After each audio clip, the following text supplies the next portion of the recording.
안녕하세요, 엘군입니다. 오늘은 그 ETF, 상장지수 펀드라고 하죠. 그래서 ETF 투자 시 좀 유의하셔야 될 만한 유의사항 8가지를 좀 가져왔어요. 최근에 이제 그 주식이라든지 여러 가지 투자 쪽에 사람들의 관심이 많아지면서 뭐 ETF부터 시작해서 이런 상품들에 대해서도 굉장히 좀 많은 관심들을 가지고 계시더라고요. 일단 바로 시작하도록 하겠습니다.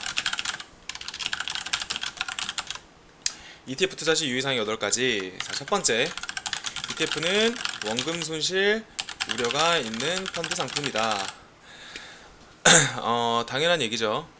ETF 같은 경우는 이제 그 인덱스 펀드로서 뭐 특정 지수나 뭐 가격의 어떤 그 수익률을 좀 추종을 하죠. 그리고 상장 주식과 이제 동일한 방법으로 실시간으로 이제 거래가 가능한데 저렴한 비용으로 좀 아무래도 좀 분산 투자가 되다 보니까 좀 이제 황금성이 좀 보장되는 측면에서 좀 요즘에 사람들이 많이 관심을 가지는 것 같아요. 근데 이런 거는 이제 당연한 얘기지만 이제 투자 상품이기 때문에 은행 예금하고 달리 원금 보장 상품이 아닙니다. 그래서 원금 손실 위험이 있으니까 이런 거 충분히 숙지를 하셔야겠습니다.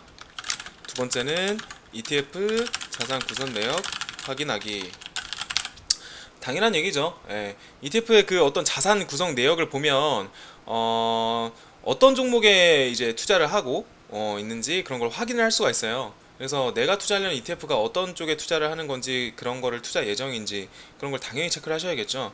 그래서 ETF의 어떤 특정 ETF 상품의 가치를 좀 제대로 이해하시려면 당연히 자산 구성 내역을 확인하셔야 됩니다. 세 번째, 상품 운용사에 따라 ETF의 수수료와 보수가 상이하다. 보통 이제 ETF는 이제 주식처럼 이제 시장에서 좀 거래가 되니까 이제 매수 매도를 할 때 중개 수수료를 좀 지불하셔야 되고, 또 펀드니까 운용 보수나 뭐 판매 보수, 신탁 보수 같은 비용이 펀드 자산에서 차감돼요. 그래서 이제 투자 전에 이런 수수료라든지 비용을 좀 확인을 하시는 게 중요하겠습니다. 네 번째, 추적 오차와 괴리율이 큰 ETF 투자는 신중하게 결정하라.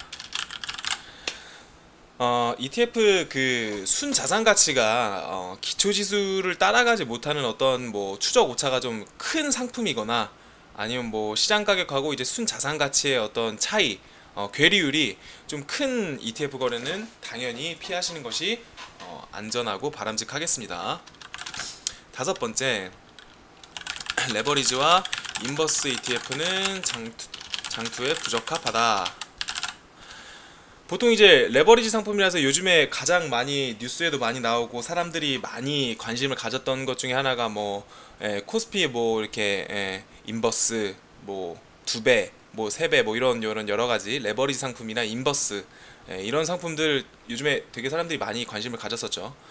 그래서 이런 거 같은 경우는 장투용이 당연히 아닙니다. 기본적으로 모든 이제 자산 가치는 어떤 이런 투자 주식, 부동산 이런 투자 상품들은 기본적으로 우상해야 한다는 전제를 깔고 있잖아요. 저희가 투자를 할 때. 그래서 당연히 숏보다는 그러니까 이제 반대로 간다는 인버스, 이제 내려가야 돈을 버는 그런 상품보다는 올라가야 돈을 버는 상품에 거는 게 더 장기적으로 봤을 때 유리하겠죠.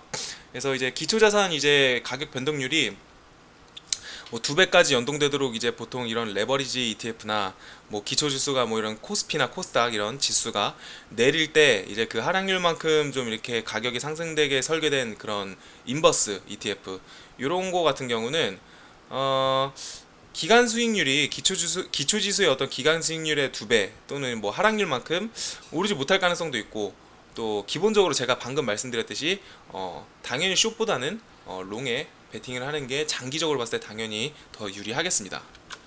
여섯 번째, 합성 ETF는 거래 상대방의 신용 위험을 내재하고 있다. 보통 이제 합성 ETF는 이제 그 원자재 막 이런 거 실물 복제가 좀 어려운 그런 지수를 좀 쉽게 추종할 수 있도록 해주는 게 장점이죠.